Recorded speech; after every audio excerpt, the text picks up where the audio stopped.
भारतीय संविधान के निर्माता, चिंतक, समाज सुधारक डॉक्टर भीमराव अंबेडकर भारत की बड़ी शख्सियतों में से एक थे। मध्य प्रदेश के मऊ में 14 अप्रैल 1891 को भीमराव अंबेडकर का जन्म हुआ। बाबा साहब वो हैं जिन्होंने देश से छुआछूत, जातिवाद को मिटाने के लिए बहुत से आंदोलन किए। इन्होंने अपना पूरा जीवन गरीबों को दे दिया।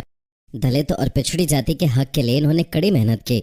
आज़ादी के बाद पंडित जवाहरलाल नेहरू की कैबिनेट में पहली बार अंबेडकर को लॉ मिनिस्टर बनाया गया था, लेकिन फिर भी भीमराव अंबेडकर के बारे में आज भी पूरा भारत नहीं जानता है।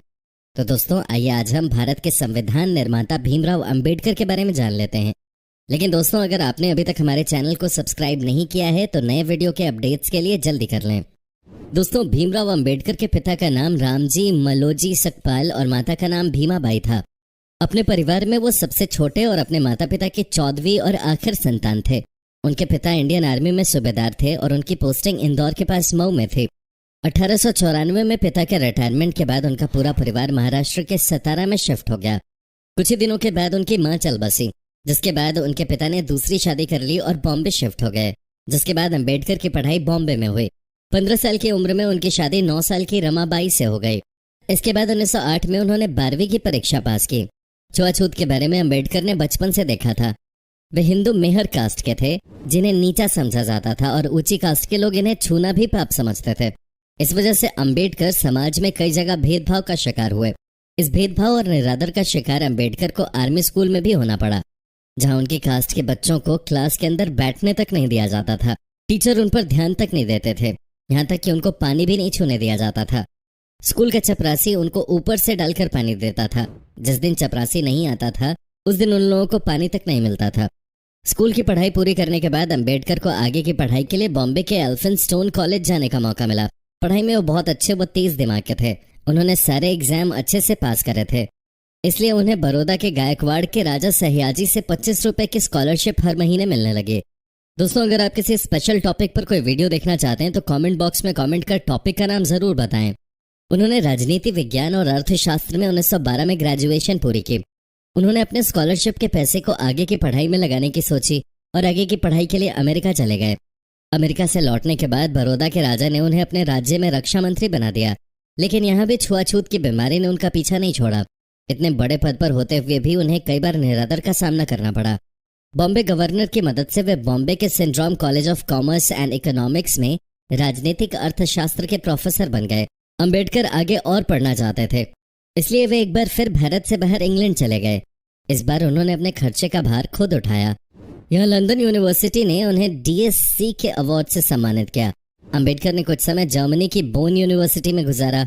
यहाँ उन्होंने इकोनॉमिक्स की पढ़ाई की। 8 जून 1927 को कोलंबिया यूनिवर्सिटी में उन्हें डॉक्टरेट की बड़ी उपाधि से सम्मानित किया गया। अंबेडकर की पत्नी रामाबाई की लंबी बीमारी के कारण 1935 में मौत हो गई थी। 1940 में भारतीय संविधान का ड्राफ्ट पूरा करने के बाद उन्हें बहुत सारी बीमारियों ने घेर लिया। उन्हें रात को नींद नहीं आती थी, पैरों में दर्द बढ़ गया था और डायबिटीज भी बढ़ गई थी, जिस वजह से उन्हें इंसुलिन लेना पड़ता था। इलाज के लिए वे बॉम्बे गए, जहां उनकी मुलाकात एक ब्राह्मण डॉक्टर शारदा कबीर से हुई। डॉक्टर के रूप में उन्हें एक नया जीवन साथी मिल गया। उन्होंने दूसरी शादी 15 अप्रैल 1948 को दिल्ली में की।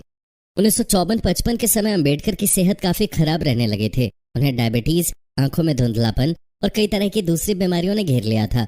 6 दिसंबर 1956 को अपने घर दिल्ली में उन्होंने अंतिम सांस ली।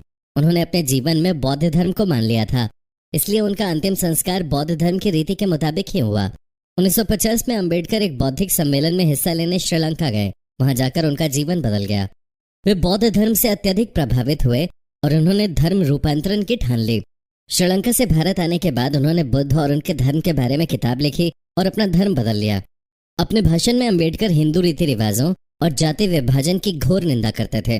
1955 में उन्होंने भारतीय बौद्ध महासभा का गठन किया। उनकी बुक बुद्ध और उनका धर्म का विमोचन उनके मरणोपरांत हुआ। भीमराव अंबेडकर को संविधान गठन कमेटी का चेयरमैन बनाया गया। उनको स्कॉलर और प्रख्यात विधिवेत्ता भी कहा गया। अंबेडकर ने देश की अलग अलग जातियों को एक दूसरे से जोड़ने के लिए एक पुलिया का काम किया। वे सबके समान अधिकार की बात पर जोर देते थे।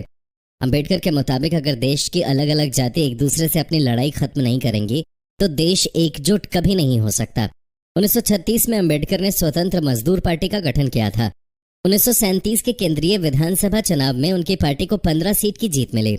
अंबेडकर ने अपनी इस पार्टी को all India scheduled caste party में बदल दिया। इस पार्टी के साथ वो 1946 में चुनाव में खड़े हुए, लेकिन उनकी इस पार्टी का चुनाव में बहुत ही खराब प्रदर्शन रहा। दोस्तों, आप अभी क्या कर रहे हैं हमें नीचे कमेंट करके जरूर बताएं और इस वीडियो को लाइक और शेयर करना ना भूलें। अगर आप ये वीडियो फेसबुक पर देख रहे हैं तो हमारे पेज को लाइक कीजिए, अगर यूट्यूब पर देख रहे हैं तो हमारे चैनल को सब्सक्राइब कीजिए। इसके अलावा और मजेदार जानकारियों के लिए आपको